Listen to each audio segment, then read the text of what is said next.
Bien-aimés dans le Seigneur, je vous salue au nom de Jésus-Christ, notre Seigneur, le Maître du sabbat, Jésus, l'unique grand Maître de tous les temps et de toutes les circonstances. C'est Jésus. Il est l'unique qui peut déceler le livre de cette sceaux. Jésus. Tous ceux qui sont dans les cieux, sur la terre et sous la terre se prosternent devant Jésus. Il est l'unique. Toute la création de Dieu se prosterne devant Jésus. Il est incomparable. Jésus-Christ est l'inimitable. Nul est semblable à Jésus. Il n'y a pas une divinité qui peut affronter Jésus. Il est incomparable. L'inimitable, on ne peut pas comparer Jésus, frère. On l'a toujours dit et on va continuer de le dire que personne n'est semblable à Jésus. Parce qu'il est Dieu, qui peut être semblable au Dieu créateur? Il fait des choses comme il veut, quand il veut. Il est créateur.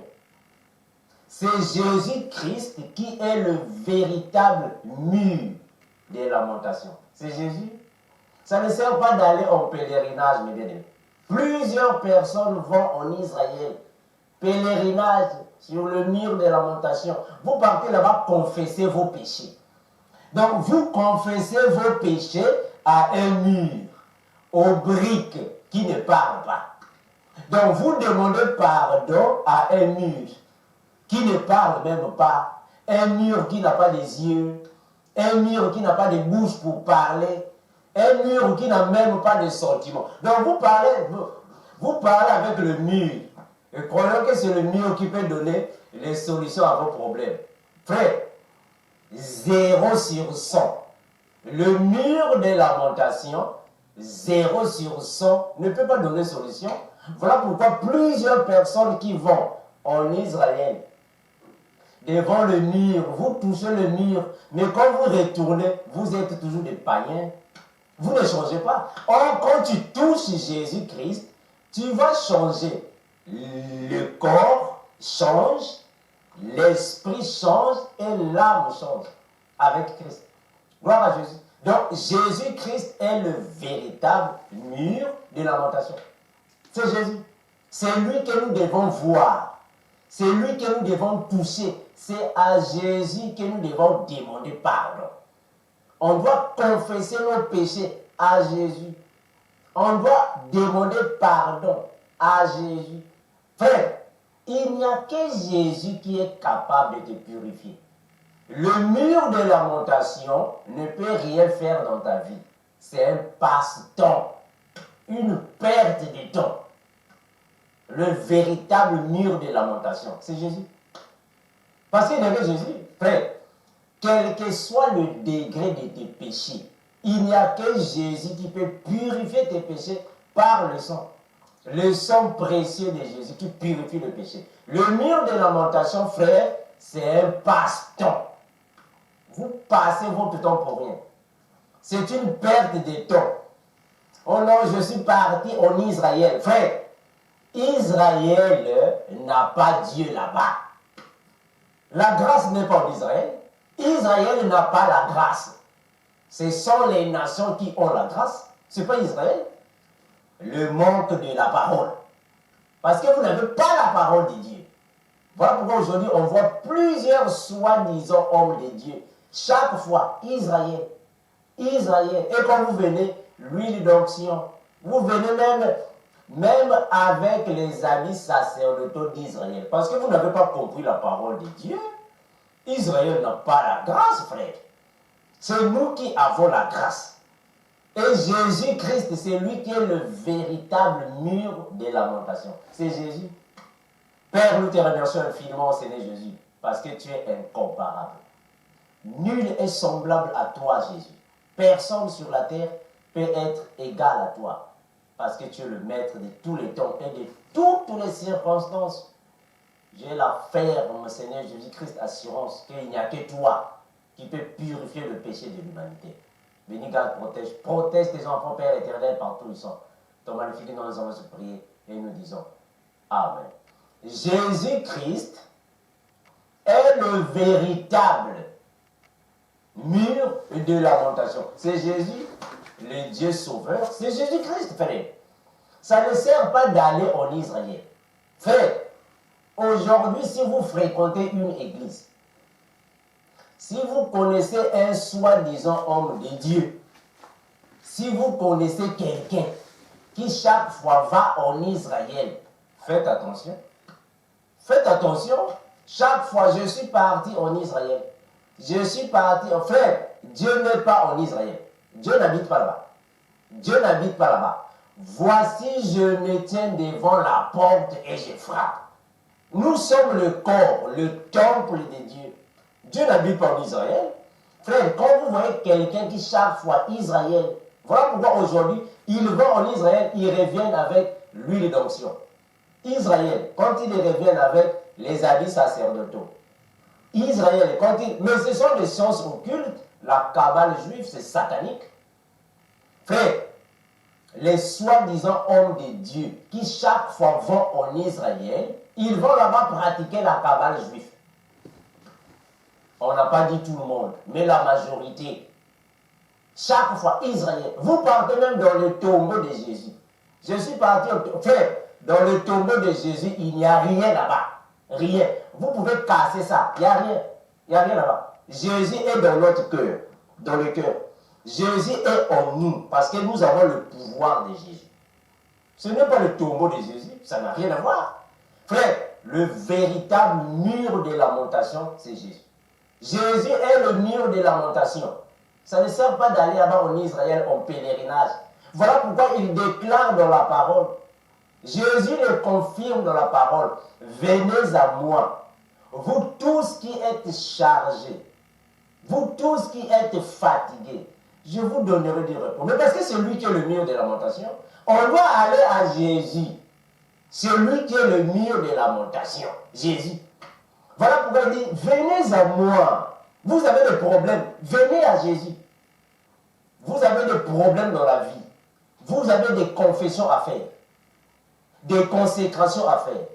Des pardons à demander. Venez à Jésus. Il est le véritable mur de lamentation. Jésus. Notre mur de lamentation est spirituel. C'est Jésus. C'est Jésus, frère. Il le confirme dans la parole. Jésus confirme dans la parole que c'est lui que nous devons aller, que nous devons venir. Que dit la parole, frère? Luc chapitre 21, le verset 6. Il dit quoi? Luc 21, le verset 6. La Bible est claire. Luc 21, verset 6. Que dit la parole, frère? Que dit la parole? C'est l'ignorance qui vous fait ça. Vous êtes trop des ignorants. Vous êtes dans une ignorance ignoble.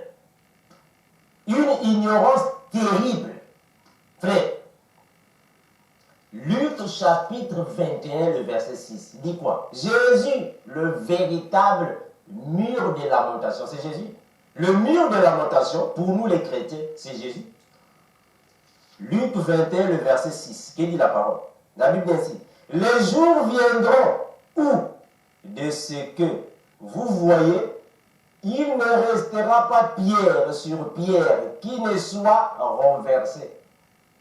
On va renverser tout ça, frère. On va casser ça. On va tout casser.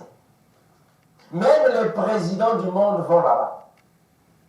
Sur le mur de lamentation, pour aller demander pardon, pour aller confesser leurs péchés, c'est 0 sur 100. 0.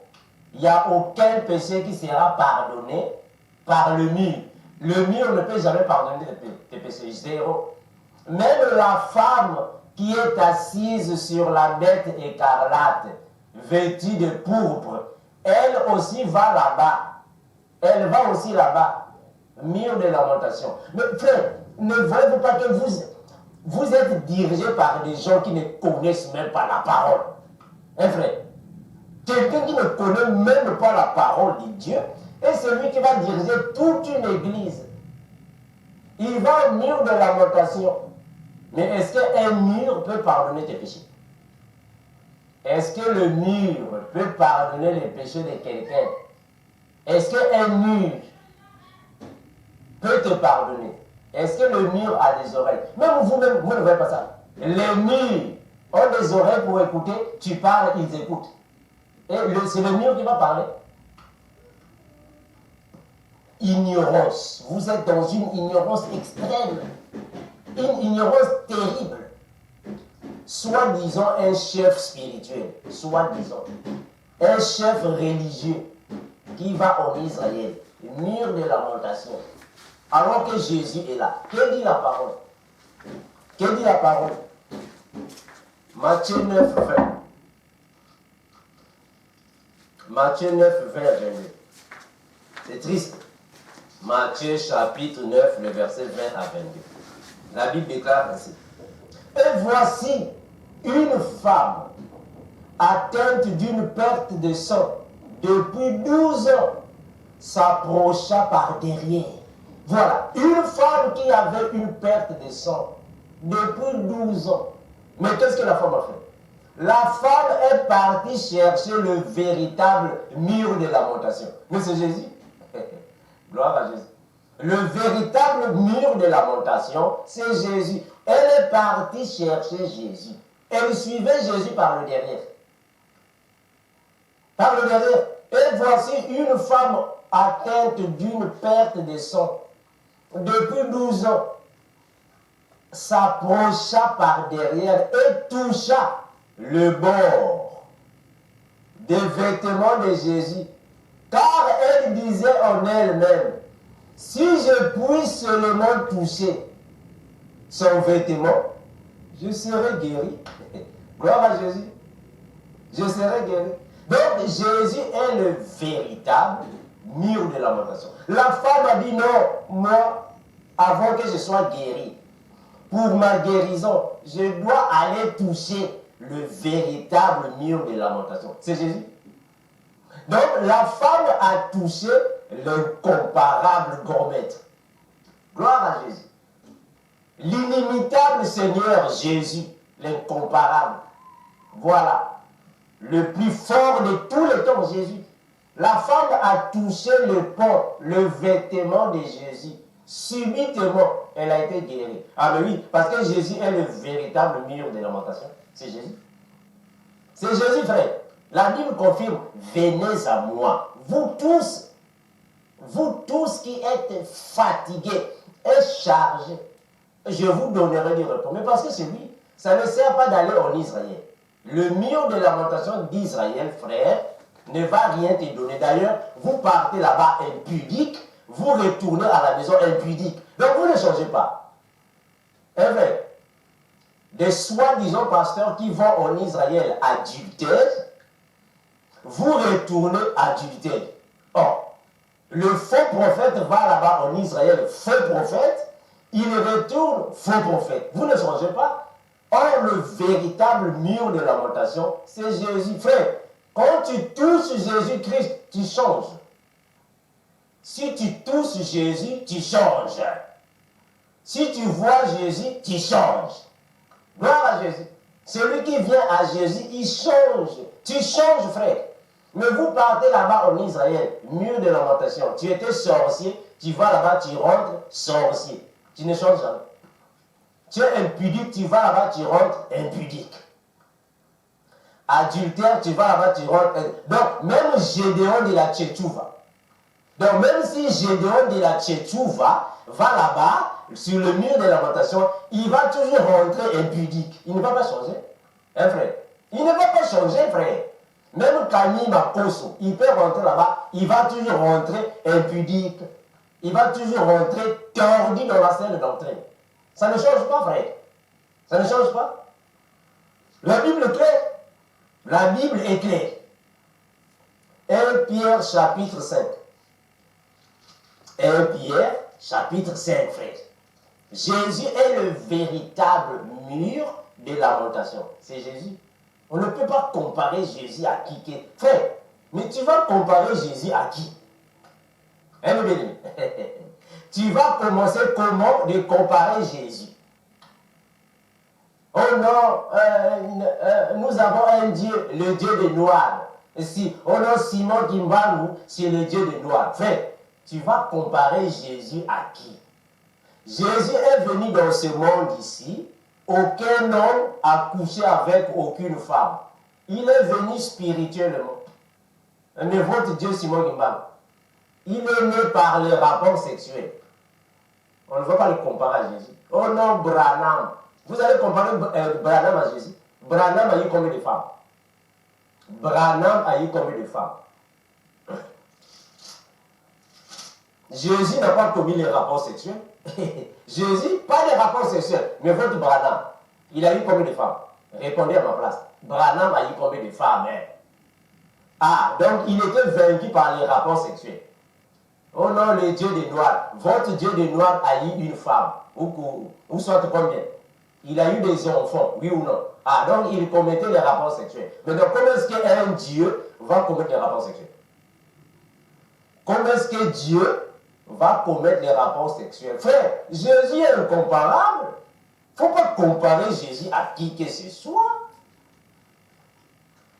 On ne comprend pas Jésus, frère. On ne le comprend pas. 1 Pierre chapitre 5. 1 Pierre chapitre 5. Jésus est le véritable mur de lamentation. On ne peut pas les comparer. Quand tu viens à Jésus avec tes péchés, tu retournes sans péché. Tu viens à Jésus dans la tristesse, tu rentres dans la joie. Tu viens à Jésus pécheur, tu rentres saint. Gloire à Jésus. Merci Seigneur Jésus. Des gens comme moi, des gens comme nous autres, la frère Amand. Un coureur de jupons. Quelqu'un qui partait toujours à Pakadjouma, chez les femmes prostituées. Gloire à Jésus. Chez les prostituées, quelqu'un qui était toujours avec les films porno, la masturbation, les prostituées. Mais quand je suis venu à Jésus, j'ai touché Jésus, le mur de lamentation. Frère, changement total. L'incomparable, frère. On ne peut pas comparer Jésus. L'incomparable. Donc, il va changer ton corps, ton âme et ton esprit. Gloire à Jésus. L'incomparable. On ne compare pas Jésus. Il est incomparable. 1 Pierre chapitre 5. 1 Pierre 5. Le verset 6 à 7. Qui dit la parole? 6, 7. Humiliez-vous donc sous la puissante main de Dieu. Humiliez-vous donc sous la puissante main de Dieu. Humiliez-vous donc sous la puissante main de Dieu, afin qu'il vous élève au temps convenable. Et déchargez-vous. Gloire à Jésus. Déchargez-vous sur lui. Ah mais oui frère. Il ne faut pas aller là-bas, au milieu de la lamentation, pour aller te décharger là-bas. Ça ne sert pas. Viens te décharger en Jésus. Frère, tu veux te décharger, décharge-toi en Jésus. C'est Jésus qui est le véritable mur de la lamentation. Décharge-toi en Jésus. Il n'y a que lui qui prend soin de toi. C'est Jésus. Viens te décharger, frère. Viens à Jésus avec ta masturbation. Viens avec tes films pornographiques. Viens avec ton impudicité. Viens avec ton adultère à Jésus. Viens avec ta cigarette, frère, à Jésus. Viens avec la cocaïne, viens à Jésus. Viens te décharger sur Jésus. Il est le véritable mur de lamentation. Viens te décharger sur Jésus. Il va tout laver, tout laver. Le véritable mur de lamentation, c'est Jésus. Voilà Jésus. Déchargez-vous sur lui de tous vos soucis, tous les soucis, frère. Tu te fais des soucis pourquoi, frère? Tu n'as pas une femme à la maison, tu te fais des soucis. Tu te fais des soucis pourquoi? Tu n'as pas une voiture, tu te fais des soucis, frère. Pourquoi? Tu n'as pas un mari. Frère, ma soeur, viens te décharger sur Jésus. Tous tes soucis, viens à Jésus. Ne va pas au mur de lamentation. Le mur de lamentation ne parle pas. C'est un mur. C'est un mur. Ça risque même de tomber sur vous un jour. C'est triste, hein? Vous partez là-bas pour aller vous décharger de tous vos soucis. Tu vas demander pardon là-bas en Israël. Et le mur tombe encore sur vous et vous mourrez. C'est triste, hein? Déchargez-vous sur lui de tous vos soucis, car lui-même prend soin de vous. C'est Jésus, frère. C'est Jésus qui prend soin de nous, frère. Tu as des problèmes dans la vie, viens à Jésus. Tu as des problèmes dans la vie, viens à Jésus. Tu es malade, on t'emmène à l'hôpital. Tu n'as jamais été guéri. Viens à Jésus. Il est le mur de lamentation. Viens à Jésus, frère. Viens à Jésus. Le mur de lamentation, c'est Jésus. Tu as des soucis dans la vie, viens à Jésus. Il n'y a que Jésus qui peut donner la paix du cœur. Frère, tu ne peux jamais avoir la paix du cœur si tu n'as pas l'Esprit de Dieu. Ça n'a pas de sens. Il n'y a que Jésus qui donne la paix du cœur. Il n'y a que Jésus. Tu es malade, viens à Jésus. Tu as des sorciers dans la famille qui t'attaquent. Viens à Jésus, frère. Viens à Jésus. Il n'y a que Jésus qui peut donner la paix. Il lui donne la protection. Il lui donne la paix, le bonheur. C'est Jésus, frère. Tu n'es pas obligé d'être l'homme le plus riche du monde avant d'être dans le bonheur. Viens à Jésus. Frère, viens à Jésus. Ah mais oui, viens à Jésus. Nous sommes des pauvres, mais en Jésus, on a le bonheur. On a la paix, frère, on a la paix. On n'a pas des immeubles, mais on a la paix. On vit calmement, la paix du cœur. Ah voilà, on n'a pas de richesse, la paix du cœur. La paix du cœur, parce que nous touchons, frère, nous touchons le mur de lamentation. C'est Jésus. Le véritable mur de lamentation, c'est Jésus. Venez à Jésus. Ésaïe chapitre 53. Ésaïe chapitre 53. Jésus-Christ, le véritable mur de lamentation. L'incomparable grand maître. Ésaïe 53, 5 à 6. Qui dit la parole?